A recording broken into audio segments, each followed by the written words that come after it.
बिस्मिल्लाहिर्रहमानिर्रहीम। अस्सलाम वालेकुम दोस्तों, आज की वीडियो में हम दुबई एयर शो के दौरान पाक फ़िज़ाइया के JF-17 थंडर की कामयाबी पर बात करते हुए ये जानने की कोशिश करेंगे कि भारतीय फ़िज़ाइया का फ़ख्र तेजस क्यों रुस्वा हो रहा है। इसके अलावा हम तुर्किश यूरो फाइटर टाइफून के मुतल्लिक सामने आने वाली लेटेस्ट अपडेट्स आपके साथ शेयर करते हुए ये देखेंगे कि क्या तुर्किया इसे हासिल कर सकता है, और अगर नहीं तो फिर तुर्किश एयरफोर्स के पास अपने नए 4.5 जनरेशन फाइटर जेट के लिए कौन से ऑप्शंस दस्तयाब हैं। लेकिन दोस्तों, मज़ीद आगे बढ़ने से पहले आपसे गुजारिश है कि हमारा यूट्यूब चैनल सब्सक्राइब करें और इस वीडियो को अपने दोस्तों और रिश्तेदारों के साथ शेयर करते हुए कमेंट सेक्शन में हमारे कंटेंट या टॉपिक के मुतालिक अपनी कीमती राय से ज़रूर आगाह करें। शुक्रिया।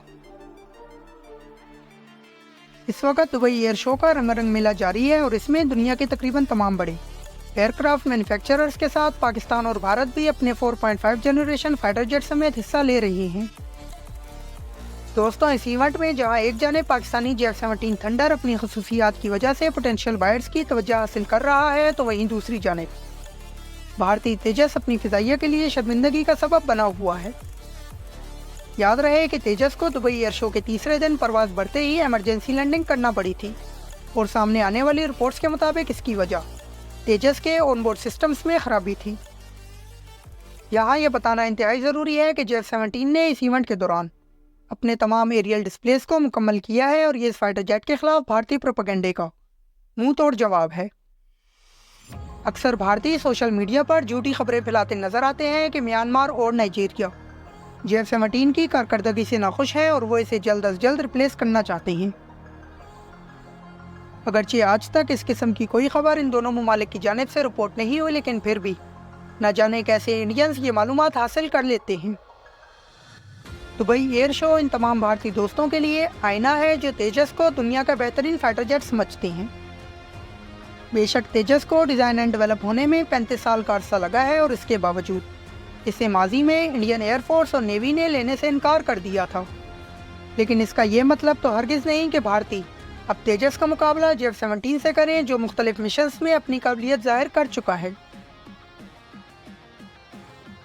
दुबई एयर शो के दौरान तेजस के ऑनबोर्ड सिस्टम्स में खराबी पर इंटरनेशनल डिफेंस एक्सपर्ट्स ने भी अपने गहरे खदशात का इजहार किया है, और ये खबर यकीनन पोटेंशियल बायर्स तक भी पहुंच चुकी होगी। यहाँ ये बात बताना इंतहाई ज़रूरी है कि यह पहला मौका है कि जब पाकिस्तानी JF-17 थंडर और भारतीय तेजस किसी मैदान में एक दूसरे के मद्दे मुकाबले आए हैं। यकीनन इंडियन एयरफोर्स इस मुकाबले से वाकिफ़ है और उन्होंने खूब तैयारी भी की हुई है, लेकिन इसके बावजूद तेजस की खराब कारकर्दगी ने इस प्रोजेक्ट पर कई सवालिया निशानात खड़े कर दिए हैं।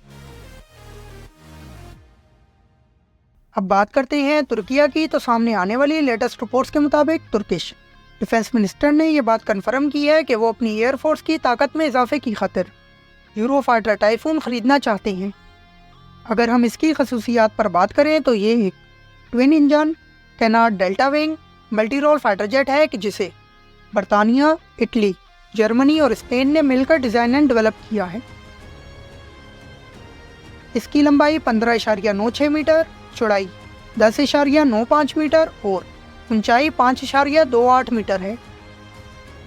यूरो फाइटर टाइफून में 2 अदद EJ-200 after burning turbofan engines का इस्तेमाल किया जाता है। जानदार इंजन के बायस इसकी हद रफ्तार मैक 2 है, और ये 23,500 किलोग्राम वज़न के साथ टेक ऑफ कर सकता है। दोस्तों, यूरो फाइटर टाइफून की ये तमाम खसूसियात एक जानिब, लेकिन इसकी ख़ास बात इसमें मौजूद 13 हार्ड पॉइंट्स हैं कि जिनको मुख्तलिफ अक़साम के अमेरिकन और यूरोपियन हथियारों से लैस किया जा सकता है। इसके अलावा इस फाइटर जेट को एक ही वक्त में कई मिशंस यानी air to air, air to ground और एयर टू सी रोल में भी डिप्लॉय किया जा सकता है। बेशक यूरो फाइटर टाइफून एक बेहतरीन 4.5 जनरेशन फाइटर जेट है, और ये यकीनन तुर्किश एयरफोर्स की ताकत में इजाफा करेगा। तुर्किया ने इस एक्विजिशन की खातिर स्पेन और बरतानिया के साथ बाकायदा मुज़ाकरात शुरू कर दिए हैं कि जिनसे वो इस्तेमाल शुदा 40 के करीब तैयारी खरीदने का ख्वाहिशमंद है। दोस्तों, रिपोर्ट्स के मुताबिक इस राह में हाल सबसे बड़ी रुकावट जर्मनी है, क्योंकि वो तुर्की के साथ किसी किस्म की दिफाई डील के हक में नहीं है। یاد رہے کہ یورو فائٹر ٹائفون کو 4 ممالک یعنی برطانیہ، اسپین، اٹلی اور جرمنی نے مل کر بنایا ہے، اور ایگریمنٹ کے مطابق اگر کوئی ملک ان فائٹر جیٹس کو حاصل کرنا چاہتا ہے تو اسے ان 4 ممالک کی رضامندی حاصل کرنا ہوتی ہے۔ ترکیہ اس وقت اپنے 5th جنریشن خان پروجیکٹ پر کام کر رہا ہے اور اسے جلد از جلد اپنی آرمڈ فورسز میں شامل کرنے کا خواہش مند ہے، لیکن اس کے باوجود یہ عمل اگلے 7 یا 8 سال سے پہلے مکمل کرنا تقریباً ناممکن نظر آتا ہے۔ ترکیہ ماضی میں امریکہ سے F-16 بلاک 70 حاصل کرنے کی کوششیں کر چکا ہے، لیکن یہ ڈیل امریکہ کی جانب سے تاخیر کا شکار ہوئی اور اس کی وجہ مختلف سیاسی مقاصد ہیں۔ یہاں یہ بتانا انتہائی ضروری ہے کہ اس وقت ترکش ایئر فورس میں کئی پرانے فائٹر جیٹس شامل ہیں کہ جن کو ترکیہ کسی بھی ماڈرن فائٹر جیٹ کے ساتھ ریپلیس کرنے کا خواہش مند ہے۔ حالیہ دنوں میں ترکش صدر نے جرمنی کا دورہ کیا تھا اور یقیناً جرمن چانسلر کے ساتھ اپنی ملاقات کے دوران یورو فائٹر ٹائفون کے معاملے پر بھی بات کی ہوگی، لیکن اس کے بعد اپنے بیان میں طیب اردگان نے اعلان کیا کہ اگر جرمنی ترکیہ کو یورو فائٹر ٹائفون حاصل نہیں کرنے دیتا تو پھر ترکیہ کے پاس مزید آپشنز موجود ہیں۔ اگر بات کریں ان آپشنز کی تو ڈیفنس ایکسپرٹس کے مطابق یہ شاید فرینچ رافیل یا چائنیز J-10C فائٹر جیٹ ہیں۔ یہاں ہمیں یہ دیکھنا ہوگا کہ کیا فرانس موجودہ عالمی حالات میں ترکیہ کو رافیل فراہم کرے گا، تو یہ تقریباً ناممکن نظر آتا ہے۔ وہیں دوسری جانب اگر دیکھا جائے تو ترکیہ نے کچھ عرصے قبل پاکستان میں ہونے والی انڈس شیلڈ ایکسرسائز میں حصہ لیا تھا کہ جہاں ترکش پائلٹس اور ایکسپرٹس نے J-10C کی کارکردگی کو آبزرو کیا تھا۔ ہماری رائے کے مطابق اگر ترکیہ کو یورو فائٹر ٹائفون کے لیے جرمن اپروول نہیں ملتا تو پھر ترکیہ یقیناً J-10C کے بارے میں سوچے گا، لیکن نیٹو کا رکن ہونے کے باعث ترکش ایئر فورس کے لیے J-10C حاصل کرنا انتہائی مشکل ہو سکتا ہے۔ یاد رہے کہ ترکیہ ماضی میں نیٹو ممبر ہونے کے باوجود Russian S-400 missile defence system حاصل کر چکا ہے۔ دوستوں، آپ کو کیا لگتا ہے؟ اگر جرمنی ترکیہ کو یورو فائٹر ٹائفون نہیں دیتا تو کیا ترکی J-10C کا آپشن اختیار کر سکتا ہے؟